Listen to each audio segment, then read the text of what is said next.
마지막은 참 중요합니다. 마무리가 좋지 않으면 그저까지 해온 일들이 빛을 잃습니다. 삶의 마지막 장면은 특히 그 사람 삶의 결산이고 또 결론이기도 합니다. 마태복음 28장 마지막 몇 절은 예수님의 지상생애에서 최후의 제일 끝장면을 담고 있습니다. 기독교 교회가 대사명 또는 지상명령이라고 부르는 내용이 여기에 나옵니다. 제가 오늘 전하는 설교는 마태복음 28장 마지막 본문 가지고 하는 5번째 설교 그리고 마지막 설교입니다. 이 중요한 말씀이 그리스도인으로서 살아가는 우리 모두에게 힘과 기쁨이 되기를 바랍니다.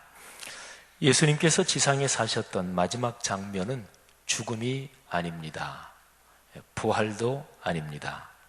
하늘로 오르심, 곧 승천이 예수님의 지상생애의 마지막 장면입니다. 예수님의 승천은 대속의 죽음, 그리고 죽음을 이기신 부활, 그 바탕 위에서 일어나는 사건입니다. 보통 신앙생활하는 성도들이 예수 그리스도의 구원 사건을 얘기할 때 십자가의 죽으심과 부활, 이 죽음과 부활 두 가지로 요약하지요. 제일 핵심적인 사건을 요약했다 하는 점에서는 맞습니다만 성경의 맥락으로 보면 이 두 가지 외에 다른 둘을 더해야 구원의 큰 과정이 완성됩니다. 부활 후의 승천, 그리고 승천하신 주님께서 성령을 보내주시는 성령의 강림인 거지요. 삼위일체 하나님의 사역으로 진행되는 구원의 큰 섭리는 그래서 다음에 4가지 과정을 거치면서 전체적으로 완성됩니다.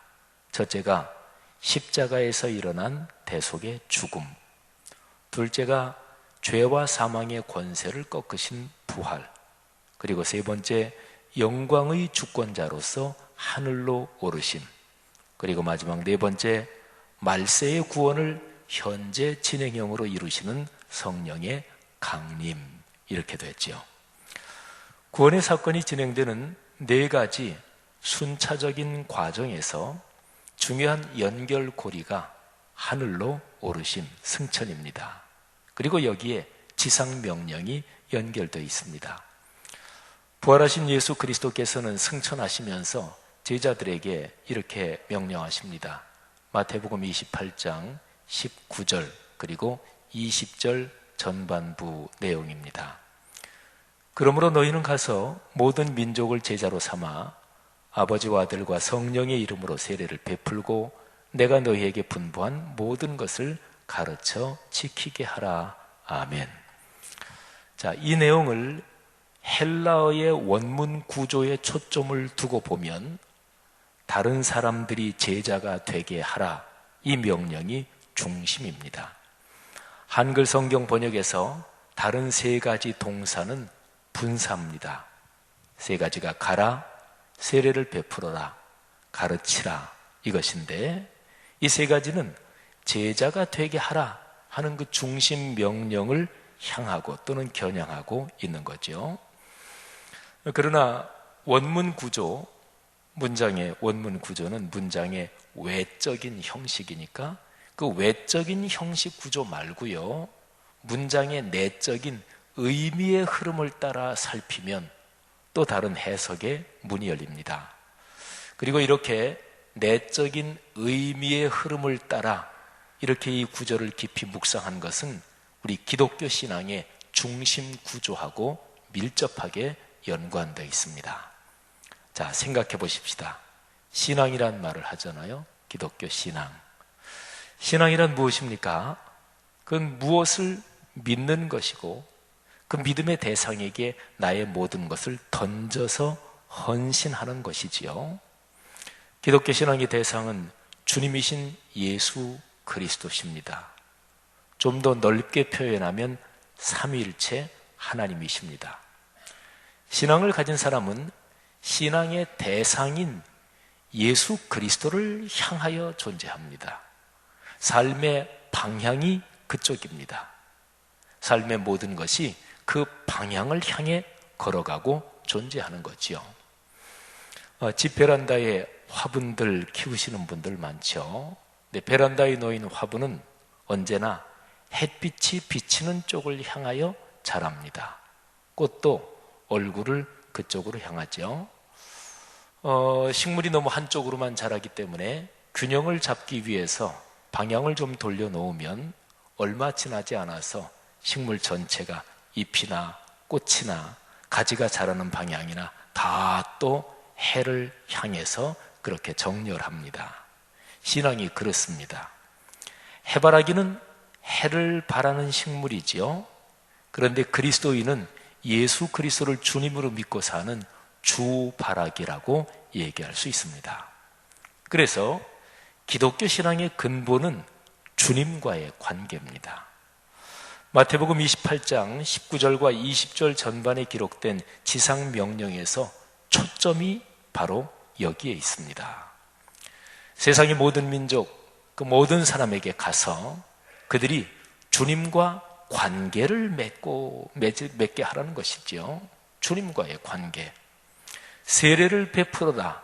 이게 바로 주님과의 관계에 들어가는 것입니다. 세례는 주님과 관계를 맺는 유일한 또는 메인 통로라고 얘기할 수 있습니다. 뗄 수 없는 관계로 세례를 받음으로써 주님과 완전히 하나가 되는 거지요. 세례는 아버지와 아들과 성령의 이름으로 받습니다. 그러니까 세례를 통해서 들어가는 그 관계의 대상이 아버지와 아들과 성령, 곧 삼위일체 하나님, 이렇게 되는 거죠. 우리가 보통 하나님 또는 하나님 아버지 이렇게 또는 주님 이렇게 부르는데 그걸 정확하게 말하면 성부, 성자, 성령의 삼위일체 하나님이시지요. 창조의 주님, 구원의 주님, 그리고 심판과 섭리의 주님이 바로 이 삼위일체 하나님이십니다. 하나님은 당신의 섭리를 펼쳐가시면서 사람들에게 당신 자신을 여러 가지 모양으로 보여주셨습니다. 당신 자신의 뜻을 여러 가지 모양으로 드러내셨습니다. 그런데 그 모든 것 가운데 가장 중요한 것이 사람의 모양으로 당신 자신을 보여주신 것입니다. 이게 중요합니다.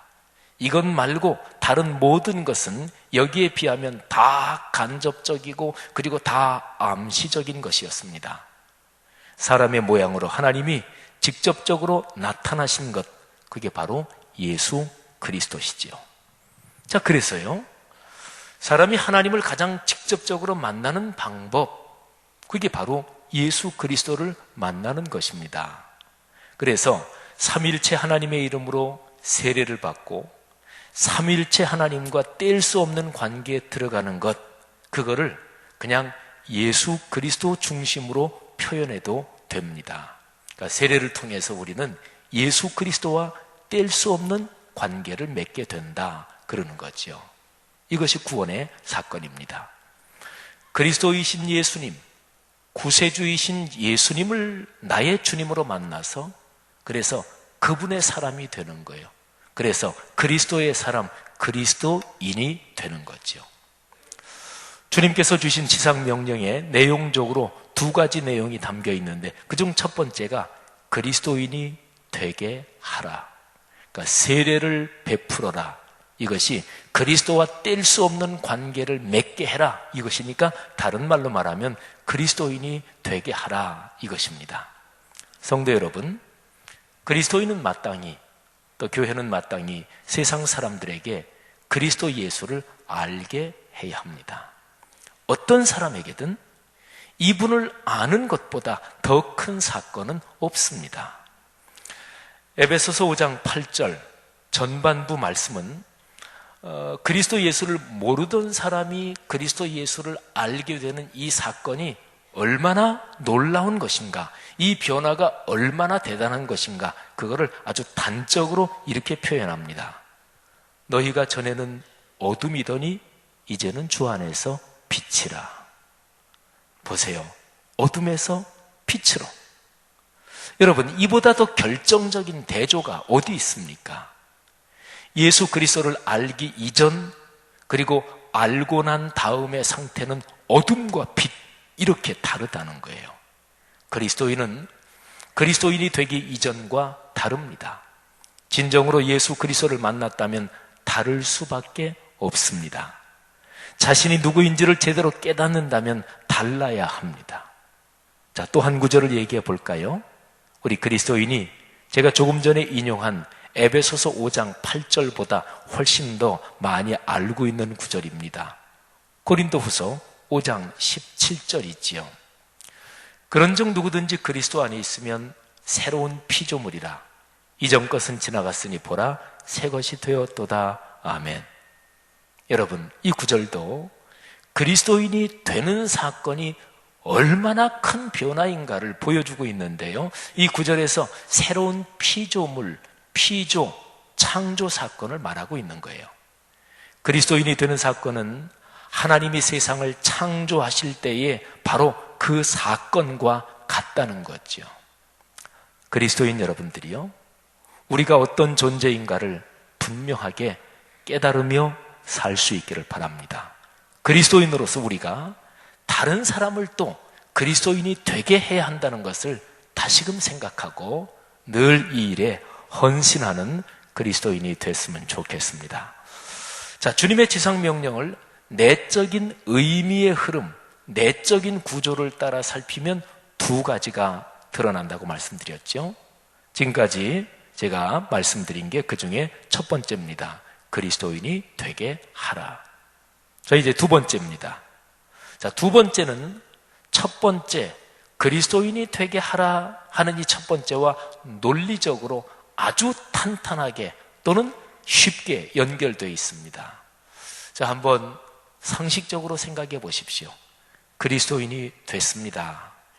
자, 그 다음에는 뭐가 따라와야 되나요? 어떤 사람이 그리스도인이 되고 나서 그 다음은 무엇인가요? 그리스도인답게 사는 것이지요. 그래서 19절과 20절 전반부에서 나오는 표현에서는 그리스도인답게 사는 것, 이것을 이렇게 표현합니다. 내가 너희에게 분부한 모든 것을 가르쳐 지키게 하라. 그리스도인이 되는 것, 이것은 영적인 탄생이고요. 그리스도인답게 사는 것, 이것은 탄생 후에, 출생한 후에 지속적으로 성장한 것입니다. 아이가 태어난 뒤에 몸도 자라고 또 정신적인 성장도 하고 계속적으로 자라가려면 꼭 필요한 것이 있습니다. 영양 공급이 필요합니다. 갓난아이 때는 어머니의 젖이나 우유를 먹지요. 또 어머니의 사랑을 받으며 부모님의 사랑, 주변 사람의 사랑을 받으며 정신이 또 자랍니다. 음식으로만 본다면 더 자라면서 소화가 되기 쉬운 이유식을 먹다가 그 다음에 어른처럼 딱딱한 음식을 먹게 되는 거죠. 사람이 사는 평생에 사는 과정이 끊임없이 영양을 공급받는다, 이거하고 뗄 수 없이 연결되어 있는 거죠. 그리스도인이 사는 것도 그렇습니다. 끊임없이 영양이 공급되어야 합니다. 부활하셔서 하늘로 오르시는 예수님은 마태복음 28장 20절에서 그 영양 공급되는 것을 이렇게 표현하신 거지요. 내가 너희에게 분부한 모든 것, 이게 영양입니다. 이게 영적인 양식이죠. 하나님의 말씀이지요. 이것이 공급되어야 됩니다. 여러분, 늘 우리 기독교 신앙에서 중심되는 것은 말씀입니다. 예수님은 살아계실 때 이것을 아주 특별히 강조하셨습니다. 예수님이 세상에 오셔서 사람들에게 보여주시려고 하신 것을 사실은 전체적인 구조를 따라 파고 들어가고 초점을 자꾸 맞춰보면 이것 하나입니다. 하나님의 말씀대로 사는 것. 요한복음 1장 잘 아는 그런 말씀이 들어있잖아요. 1장에서는 세상에 오신 하나님, 그 하나님이 말씀이 육신이 되신 분이라고 표현했습니다. 그러니까 예수님은 말씀 그 자체이신 거지요. 요한복음 6장에 가면 예수님은 당신의 살과 피를 우리에게 주신다고 표현하셨습니다. 그러니까 말씀을 영혼의 양식으로 주신다는 것이고, 그리고 이 말씀을 먹어야 영원한 생명을 얻는다는 것이지요. 예수님은 당신의 사역에서 말씀이 결정적으로 중요하다는 것을 잘 알고 계셨습니다. 그리고 이 사실을 또 잘 알고 있는 존재가 또 하나 있는데 그게 바로 마귀 또는 사탄이라고 성경에서 표현한 그 악한 존재입니다. 자, 보세요. 이 땅에 오신 하나님의 아들, 이 땅에서 공적 사역을 시작하실 때 내 모든 사역의 초점은 하늘 아버지의 말씀대로 사는 것이다. 말씀에 순종하는 것이다. 말씀이 삶이 되는 것이다. 이거를 분명하게 알고 계셨는데, 그런데 그분이 공적 생애를 시작하실 때 마귀도 이 사실을 정확하게 꿰뚫어 보고 있었습니다. 자, 그래서요, 예수님이 공적 사역을 시작하실 때 마귀가 예수님을 시험하잖아요. 그런데 그 초점이 말씀 말고 다른 것으로 사역하면 좋지 않느냐, 이게 마귀의 시험에서 초점입니다. 예수님은 마귀의 공격 방향, 공격 목표가 무엇인지 한치의 흔들림도 없이 정확하게 파악하고 계셨습니다. 그래서 이렇게 말씀하시죠. 마태복음 4장 4절 말씀입니다. 예수께서 대답하여 이르시되 기록되었으되 사람이 떡으로만 살 것이 아니요 하나님의 입으로부터 나오는 모든 말씀으로 살 것이라 하였느니라. 아멘. 성도 여러분, 무엇으로 사십니까? 사람 사는 거 돈으로 살지요. 또 이런저런 관계 속에서 살지요. 실제적으로 사는데 필요한 것들이 이런저런 여러 가지가 많지요. 근데 근본적인 것이 무엇입니까? 그거를 빼면 내 삶이 의미가 없어지는 것, 살았으나 죽은 것과 다름이 없는 것, 그것이 여러분에게 무엇입니까? 예수님은 사탄에게 시험을 받는 그 장면에서 하나님의 입으로부터 나오는 모든 말씀이 인간 삶의 가장 근본적인 양식이라고 말씀하시는 거죠. 자, 마태복음 4장 4절에 있는 예수님의 이 대답은 3번의 시험을 받으시면서 3번 대답하시는데 그 중에 첫 번째예요. 그런데요, 다른 두 대답도 내용적으로는 사실은 맞습니다. 똑같은 거예요. 두 번째 대답이 주 너희 하나님을 시험하지 말라, 이것이지요. 그 의미는 이런 것입니다.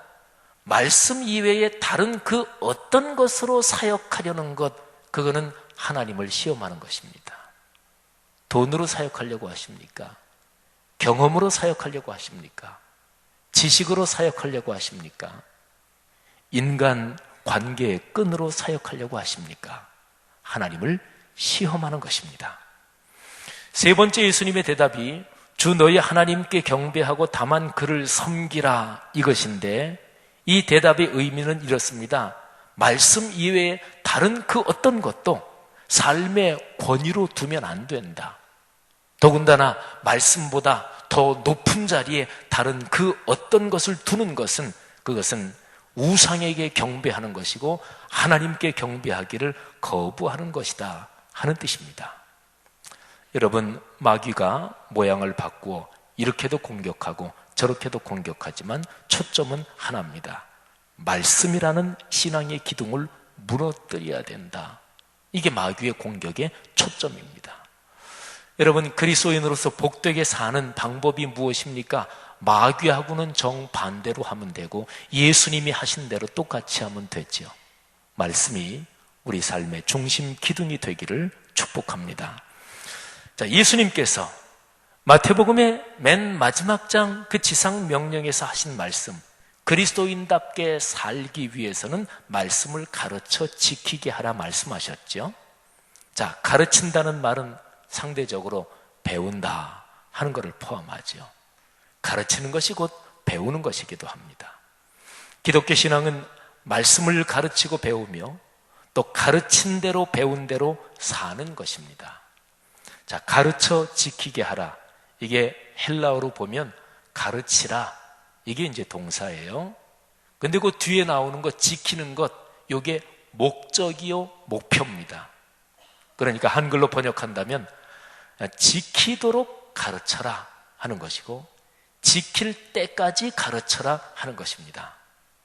삶으로 지키지 않는 가르침, 또는 가르치면서 사람들이 이 말씀을 지키며 순종하며 살았으면 좋겠다, 그렇게 살도록 해야 되겠다, 이 생각을 가지고 있지 않은 채로 가르치는 것은 결코 기독교적인 가르침이 아닙니다. 예수님은 그런 가르침을 명령하신 적이 없습니다. 말씀이 삶이 되는 것이 기독교 신앙입니다. 삶이 말씀을 따라 변하는 것이 기독교입니다. 이것 말고 다른 그 어떤 것을 말한다면 그것이 바로 사이비요 이단입니다. 여러분, 저는 오늘 설교 마태복음 28장의 맨 마지막에 나오는 지상 명령을 마태복음 전체 이야기의 흐름에서 한 부분하고 연결시키려고 합니다. 제가 굳이 연결시킨다기보다 마태복음이 전체적으로 하나의 이야기의 흐름이니까 이 둘은 서로 연결이 됩니다. 자, 25장입니다. 마태복음 전체 이야기의 흐름에서 25장이 아주 중요합니다. 천국의 비유가 여기에 나와요. 25장에 세 덩어리 얘기가 나오는데요, 특별히 세 번째 덩어리에 보면 천국 문 앞에서 벌어지는 이야기가 나옵니다. 자, 시작되는 구절이 31절인데 31절부터 33절을 제가 한번 봉독하겠습니다. 인자가 자기 영광으로, 인자는 예수 그리스도를 말하죠. 자기 영광으로 모든 천사와 함께 올 때에 자기 영광의 보좌에 앉으리니 모든 민족을 그 앞에 모으고 각각 구분하기를 목자가 양과 염소를 구분하는 것 같이 하여 양은 그 오른편에 염소는 그 왼편에 두리라. 아멘. 자, 성경 지식이 좀 있으신 분들은 그 얘기구나, 그 사건이구나 하고 떠오르실 겁니다. 유명한 말씀이지요. 그런데 두려운 말씀이기도 합니다. 부활하시고 승천하신 예수 그리스도께서 심판의 주님으로 영광의 보좌에 앉아 계십니다. 주님은 모든 사람을 양과 염소로 나눕니다. 양은 의인을 말해요. 또 염소는 악인 그리고 죄인을 비유하는 단어지요. 그래서 양은 천국으로 들어가고 그리고 염소는 영원한 멸망을 받는 거죠. 그런데요, 양과 염소를 구분하는 기준이 나옵니다. 40절 그리고 45절에 두 번 나와요. 40절 말씀, 45절 말씀 한번 잘 들어보십시오. 영광의 보좌에 앉으신 심판의 주권자이신 예수 그리스도께서 무엇을 기준으로 양과 염소를 나누는지 한번 잘 들어보십시오. 먼저 40절입니다. 내가 진실로 너희에게 이르노니 너희가 여기 내 형제 중에 지극히 작은 자 하나에게 한 것이 곧 내게 한 것이니라. 아멘. 자, 45절입니다. 내가 진실로 너희에게 이르노니 이 지극히 작은 자 하나에게 하지 아니한 것이 곧 내게 하지 아니한 것이니라. 아멘. 사람은 보통 살면서 큰 자, 돈 있고 권력 있는 자에게 잘합니다. 그래야 내게 이익이 되니까죠. 혈연과 지연과 학연으로 나와 연관된 사람, 나와 친하고 내 편인 사람에게 잘합니다. 그래야 내 이익이 보장되니까요. 그런데 천국 문 앞에서는 어떨까요? 주님은 지극히 작은 자에게 어떻게 했느냐를 보신다고 마태복음 25장에서는 말씀하십니다. 보통 우리가 사는 사회에서는 작은 자들, 지극히 작은 자, 이런 사람은 잘 대접받지 못하지요. 그런데 그리스도인은 그런 사람을 귀하게 여겨야 합니다. 그래서 세상에서 어떤 식으로든지 간에 경제적으로든 심령의 고통으로든 전쟁으로 피해가 나든 어떤 식으로든지 간에 가장 어려운 사람을 먼저 돕는 것이 기독교 구제의 근본 원리입니다. 구체적인 삶이 변한다? 그게 바로 그런 것입니다. 말하자면 마태복음 25장은요, 말씀에 따라 삶이 변한다, 구체적으로 변한다, 일상이 변한다, 이게 무엇인지 그 가장 대표적인 단면을 보여주고 있는 거지요. 바로 지극히 작은 사람을 돕는 것, 그래서 지극히 작은 사람들이 보살핌을 받는 사회가 성숙한 사회입니다. 빈부의 격차가 점점 커지는 것은 결코 기독교적이지 않습니다. 이것이 바로 성경이 말씀하는 삶의 가치입니다. 그러니까 마태복음 25장은 하나님의 말씀에 따라 사는 모습이 어떤 것인지 그 단면 중에서 가장 대표적인 것을 보여주고 있는 거지요. 요점은요, 말씀이 삶이 되느냐. 주님께서 마지막 날엔 그걸 보신다는 거예요. 자, 보십시오. 문제는 삶입니다. 천국문 앞에서 주님이 보시는 것은 그리스도인답게 살았느냐는 것입니다. 그리스도인이 되지 않은 사람, 마태복음 28장의 지상명령에서 내용이 두 가지잖아요. 그리스도인이 되는 것, 그리스도인답게 사는 것. 마지막 주님의 심판대 앞에서 그리스도인이 되지 않은 사람은 구원을 받지 못하겠지요. 근데 그리스도인이 된 사람들 가운데서 그리스도인답게 살았느냐, 이 점이 중요합니다. 마태복음 25장을 해석하는데 조금 더 깊이 들어가면 아주 격렬한 토론이 벌어질 수 있는 해석의 초점도 거기 있습니다. 그러니까 그리스도인이 됐지만 그리스도인답게 계속해서 지속적으로 살지 못한 사람이 구원을 받을 수 있느냐? 구원받지 못할 수도 있다.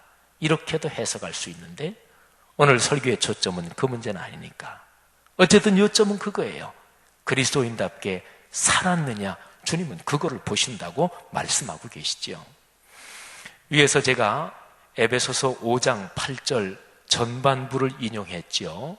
그리스도인이 되는 것이 얼마나 엄청난 사건인가 하면서 너희가 전에는 어둠이더니 이제는 주 안에서 빛이라. 어둠에서 빛으로. 근데요, 에베소서 5장 8절 후반부에는 이렇게 나옵니다. 빛의 자녀들처럼 행하라. 아멘. 에베소서 5장 8절이 아주 멋있어요. 제가 이번에 설교를 준비하면서 쭉 이것저것 찾아보면서 야, 이거 굉장히 멋있는 말씀이다. 저는 성경을 읽거나 묵상하거나 공부할 때 제게 강력하게 감이 오는 말씀이 있는데 어떨 땐 이런 감이 와요. 야, 이거는 내가 평생 암송하며 살아갈 말씀이다. 에베소서 5장 8절 말씀이 제게 그런 말씀으로 다가왔습니다. 보세요. 전반부는 그리스도인이 되는 것, 여기에 대해서 말씀하고 있죠. 전에는 너희가 어둠이더니 이제는 주 안에서 빛이라. 그런데 바로 후반부에는 그리스도인이 됐으니까 그리스도인답게 살아야 된다. 그리스도인답게 사는 것을 말씀하고 있잖아요. 바로 이어서 빛의 자녀들처럼 행하라. 성경은 언제나 이 두 가지를 분리해서 말하지 않습니다. 아니, 이 둘은 사실은 하나입니다. 구원받는 것과 구원받은 사람답게 사는 것은 하나입니다. 중생, 곧 거듭나는 것, 이게 그리스도인이 되는 거죠.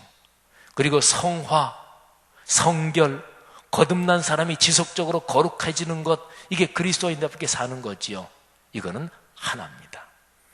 마태복음 28장 마지막에 기록된 주님 말씀에서 명령은 두 가지예요. 첫째로 모든 사람을 그리스도인이 되게 하라.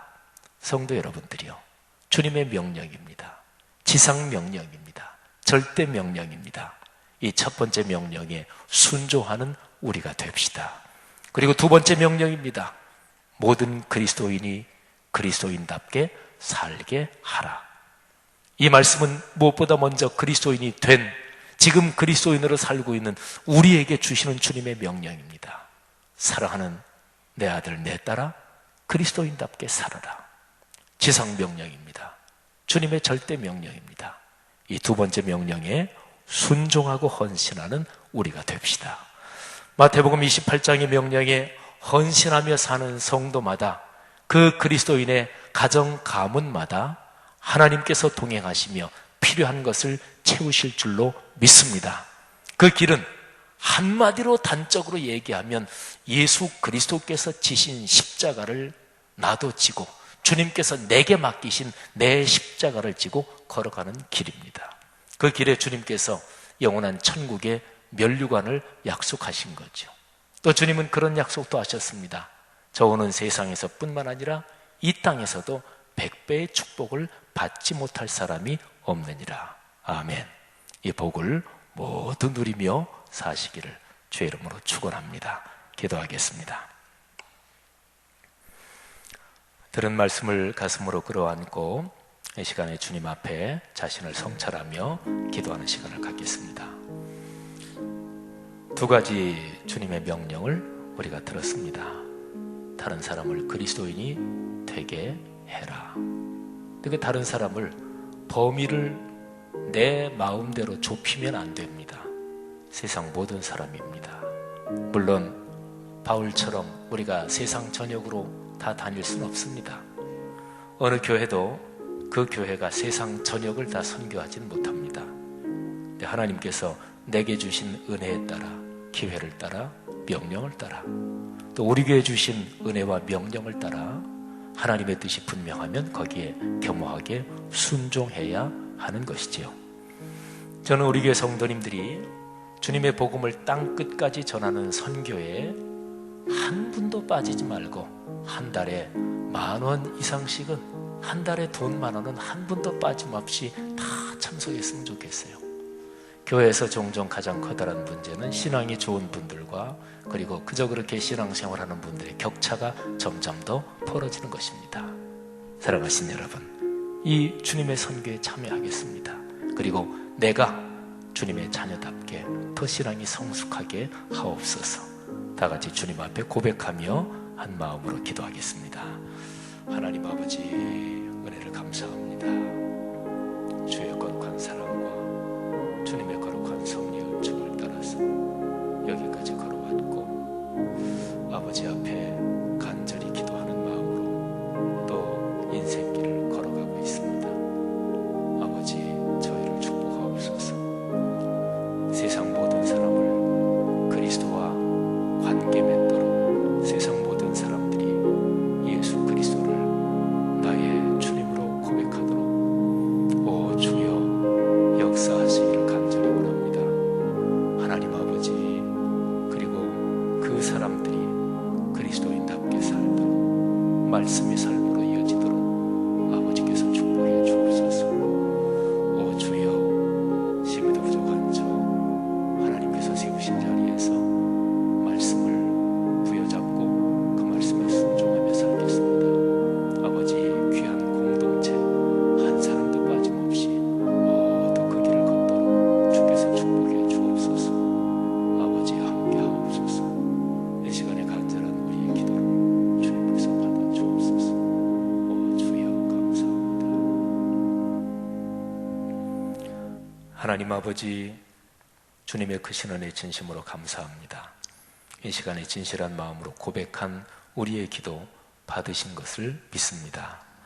세상 모든 사람들이 예수 그리스도를 알게 되고 믿게 되고 예수님을 나의 주님으로 고백하는 일, 여기에 하나님이 주신 기회와 또 명령에 따라 순종하겠습니다. 작은 것부터 순종하겠습니다. 그리고 우리 각 사람이 먼저 그리스도인답게 살겠습니다. 그래서 우리가 사는 사회, 내가 사는 삶의 영역, 거기에 하나님의 나라가 이루어지게 하옵소서. 이렇게 결단하는 성도들 한 사람 한 사람에게 하나님께서 내려주시는 한량없으신 축복이 넉넉하게 하옵소서. 가정, 가문, 대대로 주의 거룩한 은총을 주옵소서. 예수님 이름으로 기도하옵나이다. 아멘. 주보에 있는 우리 교동문 같이 봉독하며 하나님 앞에 고백하겠습니다. 말씀과 삶이 어우러져야 참된 부흥이 일어나는 것을 믿습니다. 우리 허물과 연약함을 겸허하게 고백하며 말씀을 사모합니다. 진리의 말씀 성경에 약속된 하나님의 부흥을 기다립니다.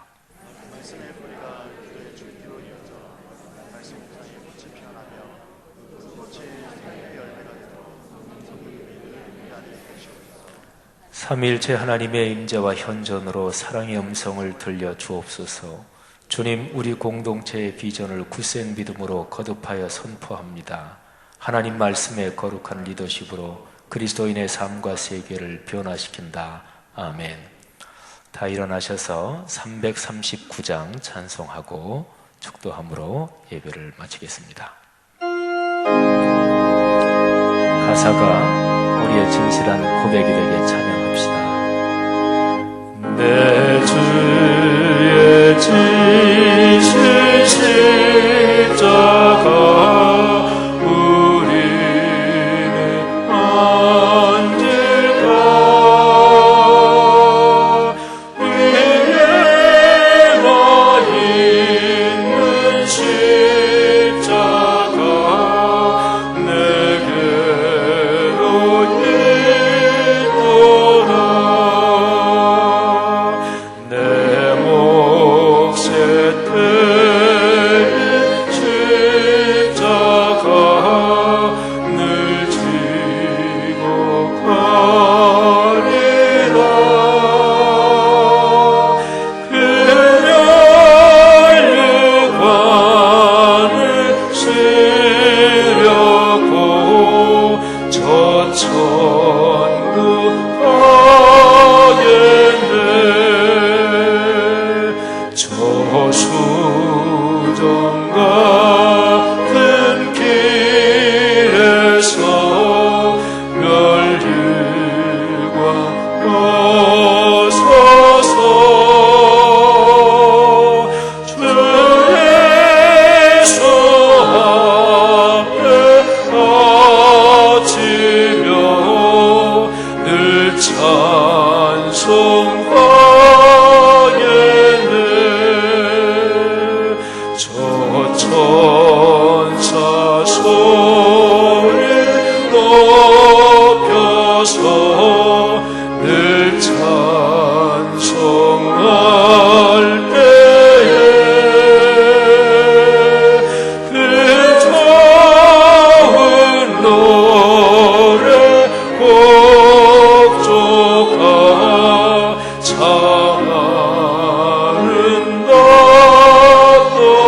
아름답도다. 그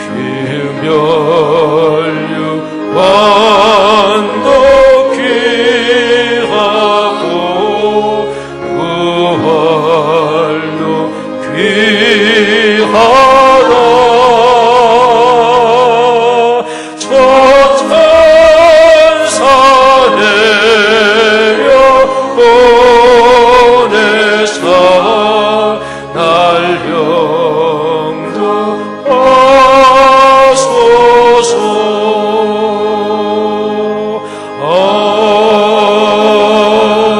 아멘.